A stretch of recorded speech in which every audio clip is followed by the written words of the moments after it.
షాద్ నగర్ వైపు ఉన్న మన స్వర్గసీమ వెంచర్ లో ప్లాట్లు కొన్న వాళ్ళంతా సంతోషంగా ఉన్నారు. ఒక్కసారి విజిట్ చేయండి. నమస్తే, welcome to I dream talking point with కవిత.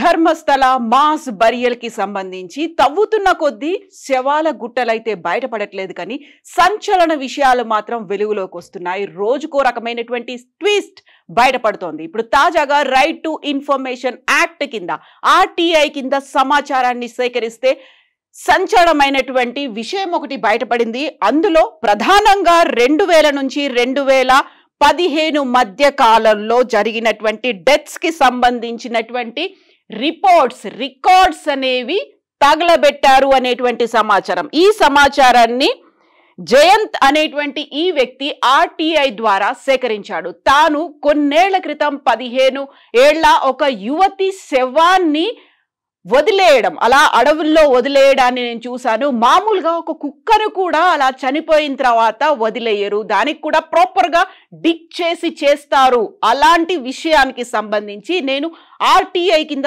సమాచారాన్ని సేకరించాలి అనుకుంటే ఆ రికార్డ్స్ అన్ని తగలబెట్టారు అనేటువంటి వార్త తెలిసింది అనే మాటని జయంత్ వివరాల్ని వెల్లడించాడు. యాక్చువల్ గా అన్ఐడెంటిఫైడ్ డెత్స్ కింద చూసుకుంటే ఆ మాట బయటకు వచ్చింది అని 2000 సంవత్సరం నుంచి 2015 మధ్య కాలంలో ఇలాంటి ఇన్సిడెంట్ జరిగింది. అన్యాచురల్ డెత్ రిజిస్టర్ అనేది ఉంటుంది బెల్తంగడి పోలీస్ స్టేషన్ పరిధిలో. 2000 నుంచి 2015 మధ్యలో జరిగినటువంటి, మామూలుగా అయితే ఇప్పటిదాకా మనం వింటుంది అన్యాచురల్ గా డెత్స్ అనేవి జరిగాయి, అన్ఐడెంటిఫైడ్ బాడీస్ ఉన్నాయి అనేది. అన్యాచురల్ డెత్ రిజిస్టర్ ని మెయింటైన్ చేయాలి అక్కడ ఉన్నటువంటి బెల్తంగడి తాలూకాలో ఉన్నటువంటి పోలీస్ స్టేషన్. అయితే 2000 నుంచి 2015 మధ్యలో ఒక పోలీస్ అధికారి ఆ రిజిస్టర్ ని తగలబెట్టాడు అనేటువంటి మాటని ఆర్టీఐ ద్వారా జయంతికి అందింది. ఇప్పుడు ఒక భీమా అనే ఒక పేరు మార్చారు ఆ వ్యక్తికి, ఎవరైతే మాజీ పారిశుద్ధ్య కార్మికుడు ఉన్నాడో ఆయన. తర్వాత సెకండ్ విక్టిమ్ జయంత్ ఇప్పుడు బయటకు వచ్చారు, తను మాట్లాడుతున్నాడు. సిట్ ముందు ఒక కంప్లైంట్ కూడా చేశారు. ఆర్టీఐ ఇన్ఫర్మేషన్ వచ్చిన తర్వాత వాటన్నిటిని తగలబెట్టారు. ఎవరెవరైతే చనిపోయారో అన్యాచురల్ గా చనిపోయినటువంటి డెత్ రిజిస్టర్ తగలబెట్టారు. బట్ ఇప్పుడు ఉన్నటువంటి లేటెస్ట్ టెక్నాలజీ మనకి డేటా అనేది ఆన్లైన్ లో అవైలబుల్ గా ఉండాల్సినటువంటి అవసరం ఉంది. డేటాను ఆన్లైన్ లో పెట్టకుండానే ఎందుకని తగలబెట్టారు అంటే అక్కడ రాజకీయంగా ఏమైనా ప్రోద్బలం ఉందా, అక్కడ పోలీస్ అండదండలు ఉన్నాయి, రాజకీయ ప్రోద్బలం ఉంది, అక్కడ ఉన్నటువంటి భూస్వాములు కావచ్చు, లేకుంటే ధర్మస్థల తీర్థక్షేత్ర ట్రస్ట్ ఆధ్వర్యంలోనే ఇలాంటి వ్యవహారాలన్నీ జరుగుతున్నాయని ముందు నుంచి విజిల్ బ్లోవర్స్, అక్కడ ఉన్నటువంటి సోషల్ యాక్టివిస్టులు చెప్తూ వస్తున్నారు.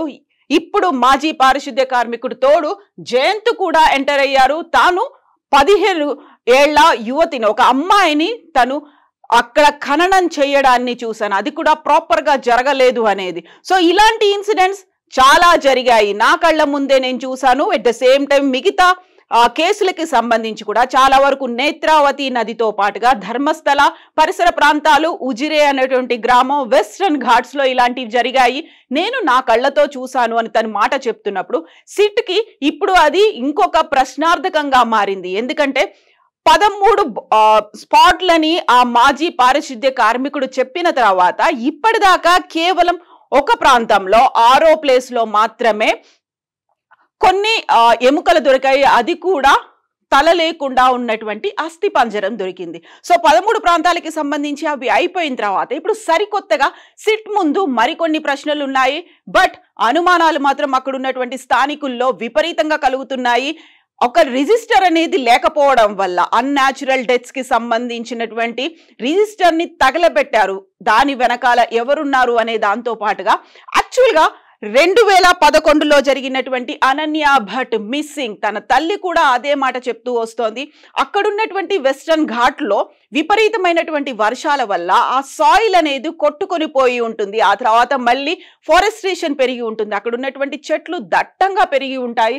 11-12 ఏళ్ల కాలం తర్వాత అక్కడ ఉన్నటువంటి పరిసరాలన్నీ మారిపోయి ఉంటాయి కదా. అందుకని లేటెస్ట్ జీపీఆర్ ని యూస్ చేసుకొని మాత్రమే, గ్రౌండ్ పెనెట్రేటింగ్ రాడార్స్ ని యూస్ చేసుకోవాలి సిట్ అనే మాటని అనన్య భట్ తల్లి ఇప్పుడు తీవ్రంగా చెప్తోంది. దానికి సంబంధించి విజిల్ బ్లోయర్స్ కూడా అదే మాట చెప్తున్నారు. ఇప్పుడు మామూలుగానే ఇన్నేళ్ల కాలం అనేసరికి అక్కడ ఉన్నటువంటి పరిసరాలన్నీ మారిపోయి ఉంటాయి. అందులోనూ విపరీతమైనటువంటి వర్షాలు, వరదలు ఉండేటువంటి దట్టమైనటువంటి అడవి ప్రాంతం కాబట్టి అక్కడ ఆ సాయిల్ అనేది కొట్టుకుపోయి ఉంటుంది. ఎట్ ద సేమ్ టైం తను చెప్పినటువంటి ప్రాంతంలోనే విపరీతమైనటువంటి చెట్లు కూడా పెరిగి ఉంటాయి కాబట్టి ఆ లొకేషన్స్ అనేవి మిస్ మ్యాచ్ అయ్యేటువంటి ఛాన్స్ ఉంది. కాబట్టి జీపీఆర్ ని యూస్ చేసుకొని, ఇప్పుడు లేటెస్ట్ టెక్నాలజీని యూస్ చేసుకొని ఐడెంటిఫై చేయాల్సినటువంటి అవసరం ఉంది అనేటువంటి మాట అనన్య భట్ తల్లి కూడా చెప్తోంది.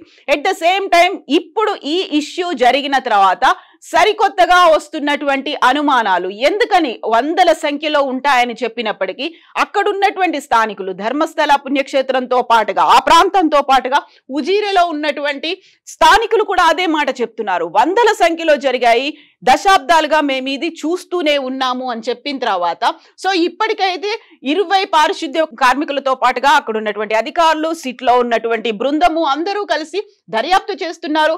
తను చెప్పినటువంటి 13 ప్రాంతాల్లో డిగ్గింగ్ అనేది అయితే జరుగుతోంది. ఎక్స్కవేషన్ జరిగినప్పటికి కూడా ఒక్క చోట కూడా దొరకకపోవడానికి కారణాలేంటి? దానికి కారణం జీపీఆర్ వల్లే, అది లొకేషన్స్ మారిపోయి ఉండడం వల్లే అనేటువంటి వాదనతో పాటుగా బోల్డ్ అంతా వెనకాల జరగాల్సినటువంటి తతంగం ఏదో జరిగింది. వారి మీద తీవ్రమైనటువంటి ఒత్తిడి కూడా ఉంది. ఇలాంటి ఇష్యూస్ బయటికి రాకుండా ముందు నుంచి చెప్తున్నటువంటి మాటే అది.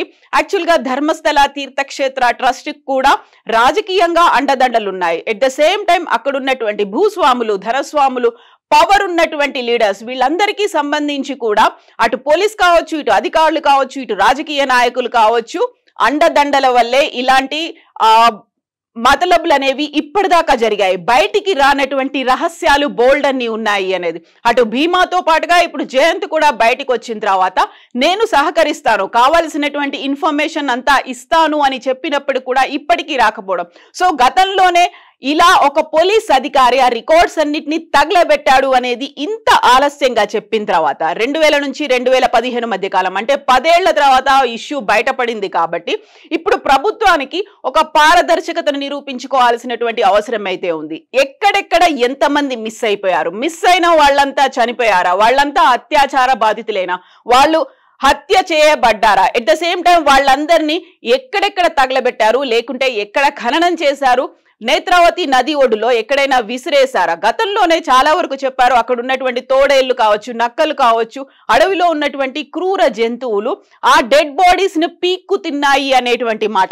దాంతో పాటుగా అక్కడ నరబలి జరిగింది అనేటువంటి వాదనలు కూడా వినిపిస్తున్నాయి. కాబట్టి ఎందుకంటే మొదటిసారి ఆ భీమా తన 2 అడ్వకేట్లతో కలిసి పోలీస్ స్టేషన్ కి వెళ్ళినప్పుడుగా కొన్ని అవశేషాలని తీసుకెళ్లాడు, ఎముకలను తీసుకెళ్లిన తర్వాత ఇప్పుడు మరి 6th ప్లేస్ లో తలలేని ఒక మొండెం మాత్రమే కనిపించింది. అంటే అక్కడ నరబలి కూడా జరిగి ఉంటుందా అనేటువంటి వాదనలు ఇవన్నీ వినిపిస్తున్నాయి. కాబట్టి 15 ఏళ్ల అమ్మాయికి సంబంధించినటువంటి డెడ్ బాడీ ఎక్కడ వెళ్ళిపోయింది, ఎటు కలిసింది, ఏ ప్రాంతంలో కొట్టుకుపోయింది, వీటన్నిటికి సంబంధించి అయితే ఇప్పటికీ ఇంకా ఒక మిస్టరీ అనేది కొనసాగుతోంది. మాస్ బరియల్స్ కి సంబంధించి ఇప్పటికీ ఒక ఇన్ఫర్మేషన్ అయితే బయటికి రాకపోయినప్పటికీ బోల్డ్ అన్ని క్వశ్చన్స్ ని అక్కడ బయట పెడుతోంది, లోపాలని బయట పెడుతోంది, ఉన్నటువంటి నిర్లక్ష్యాన్ని, అందులోనూ అక్కడ ఉన్నటువంటి అధికారం ఏదైతే ఉందో ఆ అధికారుల అండదండలతోనే ఇలాంటి అత్యాచారాలు, అఘాయిత్యాలు దశాబ్దాల తరబడి జరుగుతున్నాయి అనేటువంటి మాటలు,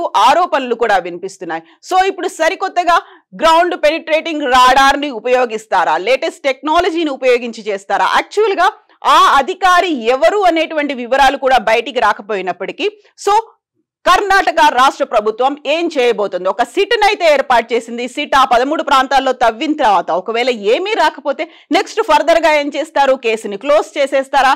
ఏమీ జరగలేదు అనే మాట చెప్తారా?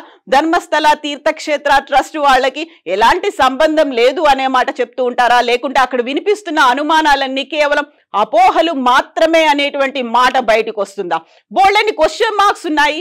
ఆన్సర్స్ అనేవి ఆ భీమా లేకపోతే జయంత్ ద్వారా ఆ సాక్ష్యాలను సేకరించిన తర్వాత అధికారులే బయట పెట్టాల్సినటువంటి అవసరం ఉంది. ఈ మొత్తం ఎపిసోడ్ లో డే బై డే జరుగుతున్నటువంటి కార్యక్రమాలు, వస్తున్నటువంటి అప్డేట్స్, క్వశ్చన్ మార్క్స్ గా మిగిలిపోయినటువంటి ఈ విభిన్నమైనటువంటి అంశాలకు సంబంధించి మీరేమనుకుంటున్నారో కామెంట్స్ రూపంలో తెలియచేయండి.